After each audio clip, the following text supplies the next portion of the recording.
A partir de agora, você assiste Verdade e Vida. Um programa da Igreja Presbiteriana do Brasil.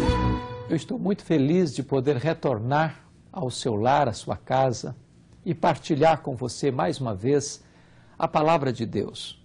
Quero mais uma vez agradecer a você pelas suas orações, pela sua participação e apoio no programa Verdade e Vida, orando por nós, alguns de vocês contribuindo para o sustento deste programa. Eu quero agradecer a Deus porque você tem nos ajudado a divulgar este programa em todo o território brasileiro. O programa de hoje traz um assunto solene, um assunto grave.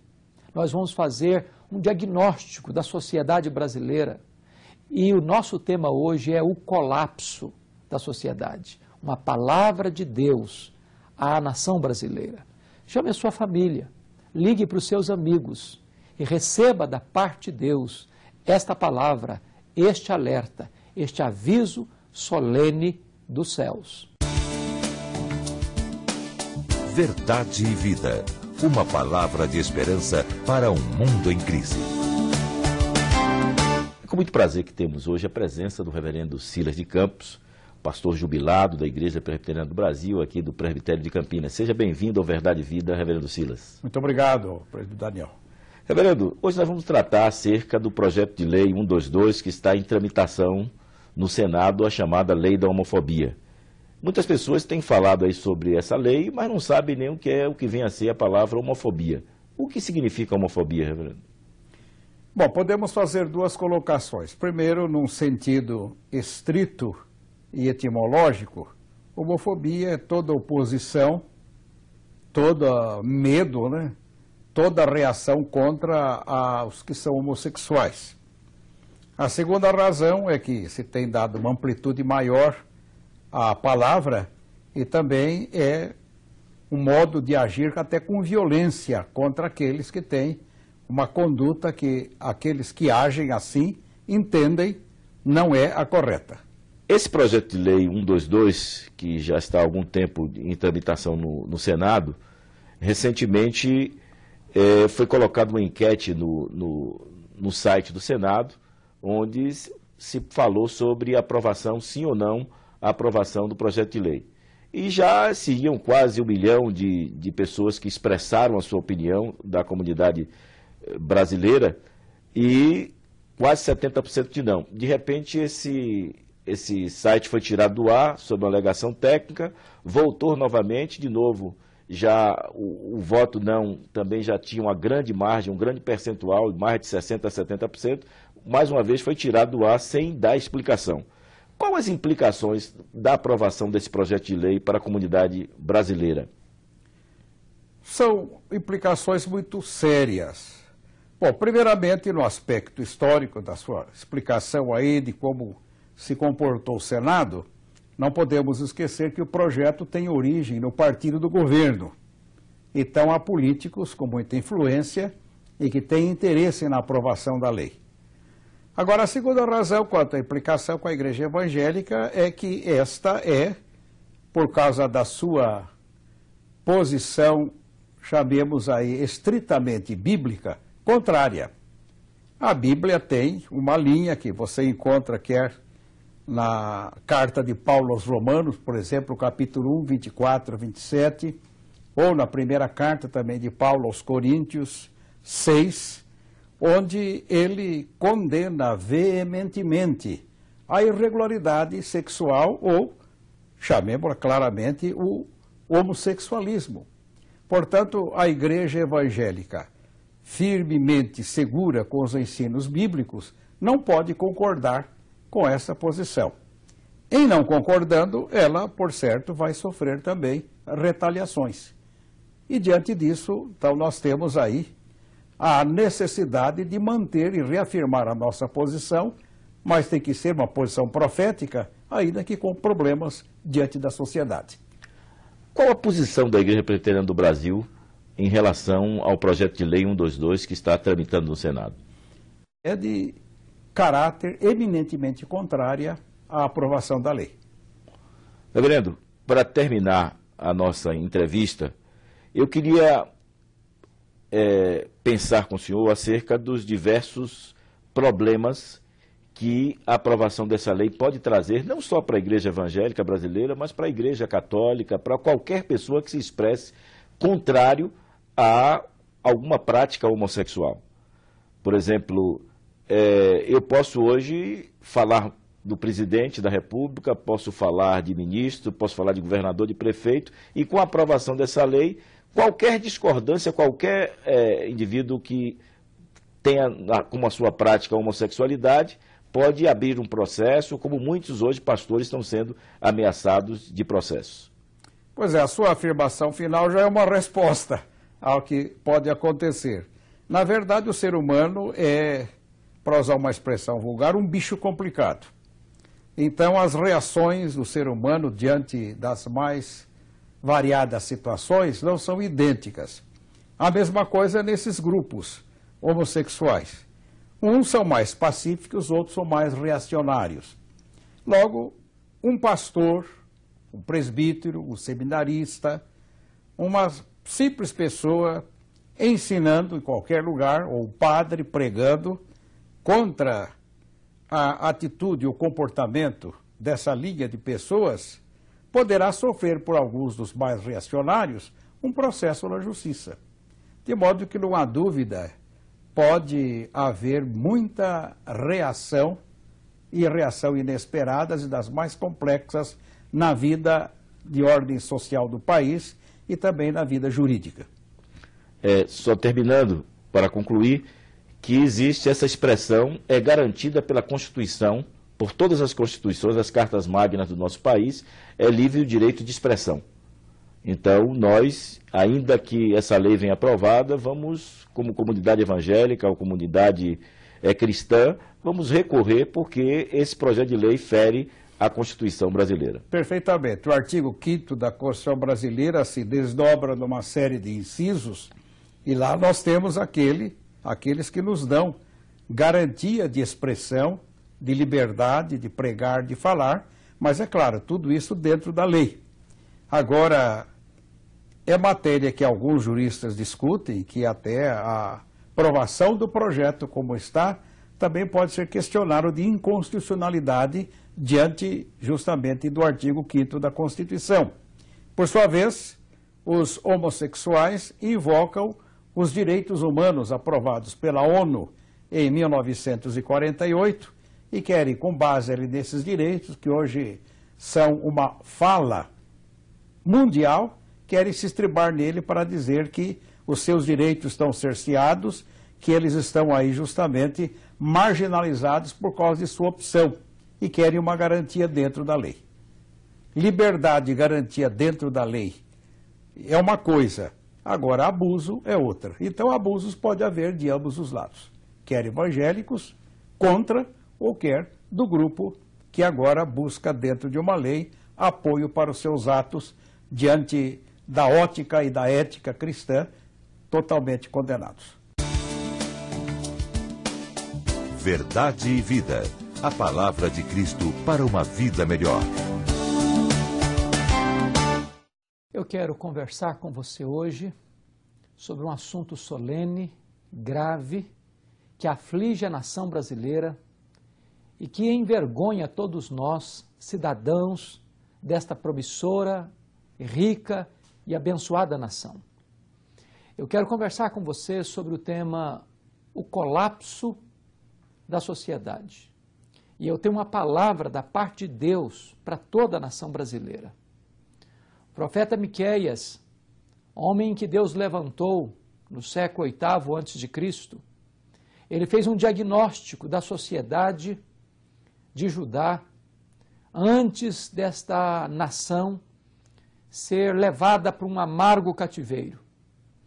E o resultado do colapso daquela nação foi que sua liderança, juntamente com o seu povo, resistiu a ouvir a voz de Deus. Deus enviou seus profetas e eles não ouviram a voz de Deus. Ao contrário, escutaram a voz dissonante, equivocada e mentirosa dos falsos profetas, dos falsos sacerdotes, e aquela nação governada por homens ímpios, por homens imorais, por homens gananciosos, levou a nação ao desastre, ao cativeiro, ao opróbrio. O profeta Miqueias levanta quais problemas eram esses. Em primeiro lugar, havia uma liderança gananciosa, homens poderosos, ricos, que maquinavam mal no seu leito e quando se levantavam, praticavam aquilo que haviam maquinado, porque tinham força, porque tinham poder para fazer, porque eles faziam as leis, porque eles estavam sobre as leis, porque eles manipulavam as leis. E desta maneira eles oprimiam os fracos. Desta maneira eles arrancavam a pele e comiam as carnes, roendo-as até os ossos. Uma forma forte, grave, de Deus descrever uma opressão desumana, cruel, injusta dos poderosos sobre os fracos, dos ricos sobre os pobres. Segundo o diagnóstico que o profeta Miqueias faz, é de um poder judiciário que julgava por suborno, um judiciário comprado, um judiciário sem os parâmetros da justiça, um judiciário que havia se capitulado aos interesses dos poderosos, para defender não o direito do justo, nem mesmo defender o direito do fraco e do pobre, mas para manter um esquema de opressão, de roubalheira que havia se instalado em toda a nação. Em terceiro lugar, o profeta denuncia os políticos que se encastelavam no poder para adquirir riquezas e mais riquezas. E desta maneira sobrecarregavam o povo com impostos pesados, e desta maneira estes políticos inescrupulosos assaltavam o erário público com corrupção vergonhosa, se enriquecendo ilicitamente, deixando o povo viver na mais triste e amarga pobreza. Ainda mais, o profeta levanta um outro problema. Ele levanta o colapso, a decadência da família. Ele diz no capítulo 7, versículo 6 do seu livro, que os pais se voltavam contra os filhos, que os filhos se voltavam contra os pais, que as noras se levantavam contra as sogras, que as sogras se levantavam contra as suas noras. E a Bíblia diz que os inimigos do homem eram os da sua própria casa.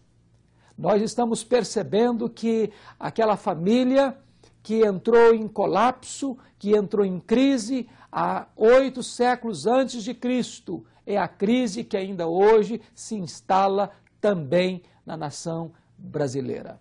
Mas o último quadro que o profeta Miqueias estabelece e que ele narra é a decadência da religião. Diz o profeta Miqueias que os profetas profetizavam coisas boas, mesmo diante da calamidade, sempre que alguém dava para eles alguma propina, sempre que alguém enchia a boca deles de comida, sempre que havia algum interesse econômico por trás. Em outras palavras, a religião de Judá e de Israel havia se corrompido, se capitulado ao poder econômico. Desta maneira, esses homens que eram líderes religiosos, em vez de ensinarem a palavra de Deus com integridade e fidelidade, venderam a sua consciência, prostituíram o seu ministério e começavam a pregar e a ensinar não a verdade de Deus, mas suas conveniências pessoais, para desta maneira auferirem vantagens e lucros desonestos em nome de Deus, em nome da religião. Esse quadro que Miqueias pinta para nós não é tão estranho para a sociedade brasileira. Em primeiro lugar, nós estamos assistindo também a opressão dos pobres, a opressão aos pobres, por aqueles que estão encastelados no seu poder.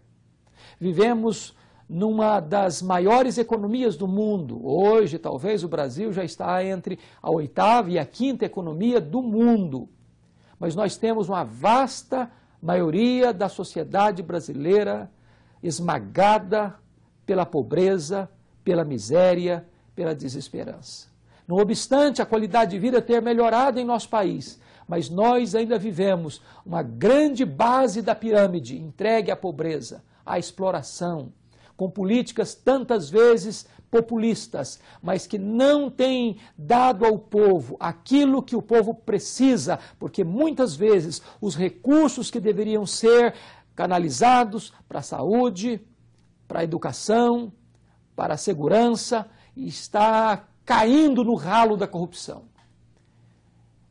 O Brasil inteiro está perplexo e envergonhado diante das últimas notícias que vêm de Brasília, de um governador, juntamente com os seus assessores diretos, comprometidos, segundo nos informa a mídia, em esquema de corrupção, onde maços de dinheiro são entregues e essas pessoas escondem esse dinheiro na meia, nas roupas íntimas, colocando dentro das suas bolsas, de forma que os cofres públicos são assaltados, o dinheiro que deveria vir socorrer a aflição daqueles que precisam está sendo destinado para o bolso de ricos inescrupulosos, de líderes que se entregam à violência, à injustiça e à vergonhosa corrupção. Se você perceber, nós estamos vivendo um momento em que até mesmo a religião está se entregando à falta de temor a Deus. Nesse mesmo exemplo triste e vergonhoso de Brasília, um grupo, depois de entregar-se à corrupção, depois de receber o dinheiro da propina, depois de corromper a sua prática política com o exemplo medonho do roubo, do assalto aos cofres públicos, tem a coragem de fazer uma reunião de oração e agradecer a Deus por aquela prática abominável, por aquela prática aviltante do assalto à nação, ao povo, ao contribuinte, ao cidadão brasileiro. Nós precisamos levantar a nossa voz para dizer que nós não podemos usar em vão o nome de Deus. Nós não podemos usar a religião cristã para ser protetora de práticas criminosas e vergonhosas que achincalham com o Evangelho, que envergonham o testemunho cristão e que atentam contra a palavra de Deus. A palavra de Deus reprova essa atitude. Os cristãos verdadeiros reprovam essa atitude. Nós não aplaudimos aqueles que se entregam aos crimes de colarinho branco, aqueles que se entregam à corrupção, aqueles que se entregam à violência à nação brasileira, roubando, saqueando o erário público e depois disso ainda tendo a coragem de fazer a oração da corrupção e da roubalheira. A nação brasileira está revoltada com esta atitude e envergonhada com aqueles que se dizem cristãos e se entregam a esta prática reprovável. Nós estamos assistindo ainda o colapso da família. Quando o profeta Miqueias denuncia que os inimigos da sua vida estão dentro da sua própria casa, pais se voltando contra os filhos, filhos se voltando contra os pais, noras se voltando contra as sogras, sogras se voltando contra as suas noras. Nós estamos, desta forma, pintando e traçando um diagnóstico da própria família brasileira.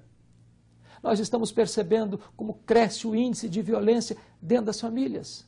Pais abusando dos seus filhos, pais violentando as suas próprias filhas. Estamos assistindo a assassinatos dentro da família, filhos que maquinam, planejam e executam a morte de seus próprios pais.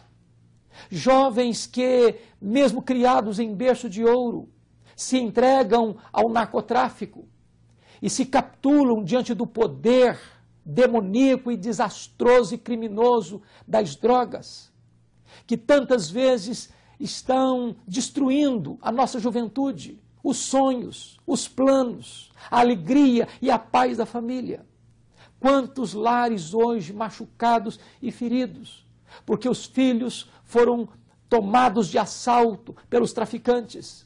Quantas famílias arrebentadas emocionalmente, porque um filho criado com tanto amor e zelo, hoje está rendido às drogas, hoje é escravo do crack, hoje é escravo da cocaína, hoje está mergulhado nesse pântano lodacente e tenebroso das drogas, dos vícios deletérios, que leva a dor, que leva a escravidão, que leva a lágrimas, desesperança e morte para a família. Este é o quadro da sociedade brasileira, de um colapso, de uma tristeza, de uma dor profunda, de um desespero existencial. Mas eu quero dizer para você que há esperança para a nação brasileira. Eu quero dizer que há esperança para os líderes, há esperança para os políticos, há esperança para o poder judiciário, há esperança para a liderança religiosa, há esperança para a família. E a única esperança que temos é nos arrependermos dos nossos pecados, é reconhecermos que o caminho do pecado é o caminho do desastre, é o caminho da morte. O lucro fácil, o lucro da corrupção, da ganância insaciável, ele vai ter um final infeliz e triste. Vai ser combustível para a destruição da própria pessoa que lança mão desses recursos. É possível viver com dignidade. É possível viver com honestidade. É possível ter princípios e valores absolutos na política, na economia, na família, na igreja. A palavra de Deus nos mostra que o caminho certo de esperança para a nação brasileira é a volta para Deus, é a volta para as Escrituras, é a volta para Jesus. Porque em Jesus nós podemos ter vida plena, podemos ter vida santa, podemos ter vida pura, podemos ter dignidade, podemos ter famílias fortes, famílias unidas. Estamos assistindo com tanta tristeza, tantos lares se desfazendo, tantos casamentos acabando, tantas pessoas se entregando à prostituição, à promiscuidade, à homossexualidade. E nós sabemos que esses desvalores que vão minando, que vão surrupiando as bases da família e da sociedade, têm um final inglório, um final amargo e um final triste. A única forma de termos uma vida plena, feliz, abundante, é nos voltando para Deus, é conhecendo a Deus, é nos rendendo à palavra de Deus, é obedecendo aos preceitos de Deus. Deus é o Deus da vida.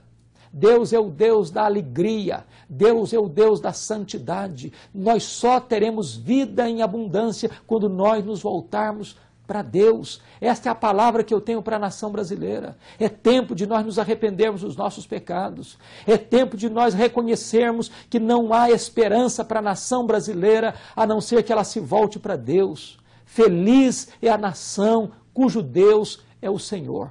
Diante deste quadro tão sombrio, diante deste diagnóstico tão amargo, é importante entender que nós podemos olhar para cima, nós podemos olhar para Deus, nós podemos botar a nossa confiança em Deus, nós podemos esperar no Deus Todo-Poderoso. E eu quero ler aqui o texto de Miqueias, capítulo 7, versículo 7, quando o profeta diz: Eu, porém, olharei para o Senhor, esperarei no Deus da minha salvação, e o meu Deus me ouvirá. Olhe para Deus, espere no Deus da sua salvação, e Deus ouvirá o seu clamor. Nós não temos que nos entregarmos ao pânico e ao desespero. Nós temos que, nesta crise, voltarmos-nos para Deus, olharmos para o Deus da nossa salvação, porque Ele há de nos ouvir, Ele há de nos socorrer, Ele há de estender para nós a sua onipotente mão. Eu quero orar com você. Eu quero colocar a sua vida diante do trono da graça de Deus neste momento. Deus amado, nós clamamos a Ti por misericórdia, por socorro, por ajuda. A nação brasileira precisa do Teu socorro, Deus. Nós não podemos nos conformar com a opressão. Nós não podemos nos conformar com a injustiça. Nós não podemos calar a nossa voz diante da corrupção. Nós não podemos nos silenciar diante líderes religiosos que prostituem o seu ministério e vendem a sua consciência e torcem a Tua palavra. Nós não podemos nos conformar diante da caotização da família. Ó Deus, restaura a nossa nação, restaura as famílias, restaura, Senhor, princípios e valores absolutos, para que nós possamos viver na verdade, na luz da justiça, a fim de que esta nação te conheça e esta nação saiba que Jesus Cristo é o Senhor, e para que todos nós nos curvemos humildes diante daquele que tem para nós vida nova, vida santa, vida eterna, vida plena em Cristo Jesus. Muito obrigado, meu Deus, pelo teu alerta, e muito obrigado por aqueles que nos assistem neste momento, que tu mesmo apliques a tua palavra em os nossos corações, em nome do Senhor Jesus. Amém. Eu sou o caminho, e a verdade, e a vida. Ninguém vem ao Pai senão por mim. Na mensagem de hoje, baseada no livro de Miqueias, o reverendo Hernandes abordou 5 áreas denunciadas pelo profeta Miqueias. Primeiro, a opressão dos fortes sobre os fracos. Segundo, a ganância insaciável dos políticos inescrupulosos. Terceiro, a injustiça clamorosa do poder judiciário. Quarto, a decadência da família. E quinto, a corrupção dos líderes religiosos. Esse mesmo diagnóstico sombrio pode ser constatado em nossa sociedade brasileira. Mostrou com tristeza e vergonha que segmentos da nossa política continuam assaltando os cofres públicos. Mostrou ainda que o avanço da decadência da família e, com mais dor, a prática vergonhosa de líderes religiosos que prostituem seu ministério, vendem sua consciência e se corrompem. Essa foi uma mensagem de alerta à nação brasileira. Colapso da sociedade, uma palavra à nação brasileira. Esse foi o tema da mensagem de hoje, que a partir de agora você pode adquirir pelo telefone 0800 119 105, tanto em DVD como em CD, ou acessando a nossa loja virtual no nosso site www.verdadevida.com.br, onde você pode começar um ano novo, sendo também cooperador do programa Verdade e Vida, através das suas orações, divulgando entre seus familiares, com seus amigos, no seu condomínio, no seu trabalho, para que outras pessoas possam ter a oportunidade de também assistir o programa Verdade e Vida. Ou ainda, você pode tornar o Verdade e Vida autossustentável através da sua contribuição mensal. Acesse o nosso site www.verdadevida.com.br, clique ali em Faça Sua Doação, faça o seu cadastro, imprima o seu boleto e pague em qualquer banco. Ou você pode fazer um depósito diretamente na agência do Banco do Brasil para a conta 7000, dígito 9, da agência 4442, dígito 3. Como transformar adversidades em oportunidades? Esse é o tema do nosso próximo programa aqui neste mesmo horário, nesta mesma emissora. Até lá, e que Deus muito o abençoe.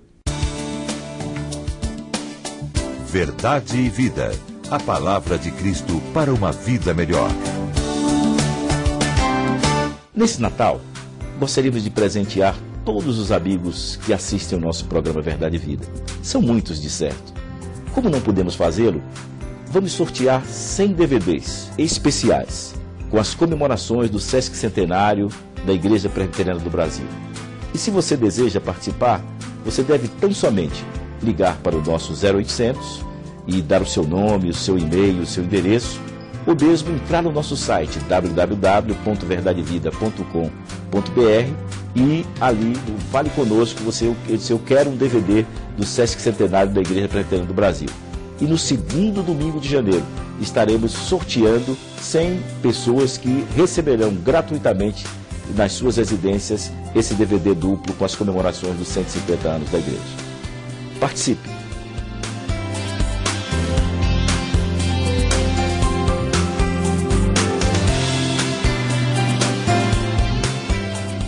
Adquira hoje o DVD Verdade e Vida, volume 3.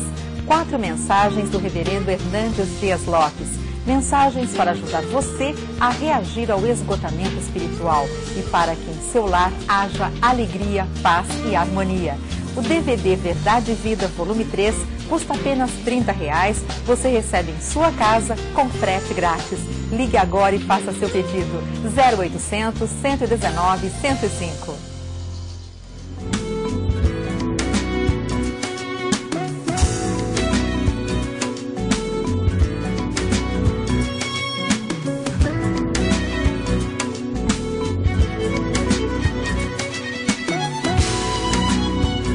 Verdade e Vida. Um programa da Igreja Presbiteriana do Brasil.